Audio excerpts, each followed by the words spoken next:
మొత్తం మీద 'గుంటూరు కారం' ఇంకా అలాగే 'హనుమాన్' మూవీ ఫస్ట్ షోస్ అన్నీ కూడా కంప్లీట్ చేసుకున్నాయి. సెకండ్ షోస్ కూడా ఆల్మోస్ట్ బుకింగ్స్ అన్నీ కంప్లీట్ అయిపోయాయి. సో, మనకి ఈ 2 మూవీస్ యొక్క డే వన్స్ ఏంటో కంపేర్ చేద్దాం. అవేంటో తెలుసుకునే ముందు ఇప్పుడు కొంచెం మన ఛానల్ ఎవరైనా సబ్స్క్రైబ్ చేసుకుంటే వెంటనే మన ఛానల్ సబ్స్క్రైబ్ చేసుకోండి. ఇంకేం లేట్ చేయకుండా టాపిక్‌లోకి వెళ్ళిపోదాం. ముందుగాన మనం 'గుంటూరు కారం' కలెక్షన్స్ అయితే చూద్దాము.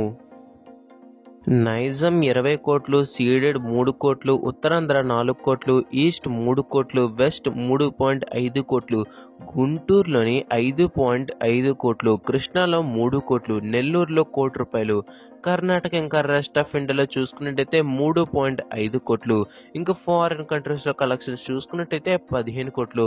మొత్తం మీద 50 కోట్ల షేర్ని 80 కోట్ల పైగా గ్రాస్ని అయితే రాబట్టింది 'గుంటూరు కారం' ఒకటవ రోజున. ఇంకా మనం 'హనుమాన్' మూవీ కలెక్షన్స్ చూసుకున్నట్టయితే వీళ్ళు మనకి ఏరియా వైజ్గా కలెక్షన్స్ అయితే చెప్పలేదు, కానీ ఓవరాల్గాన 12 కోట్ల షేర్ని అలాగే 20 కోట్లకు పైగా గ్రాస్ని రాబట్టినట్టయితే తెలుస్తూ ఉంది. సో చూడాలి ఈ మూవీస్ ఇంకా ఎన్ని కలెక్షన్స్ని రాబడతాయని. సో అది వాళ్ళ అప్డేట్ అన్నమాట. Thank you for watching. జై హింద్.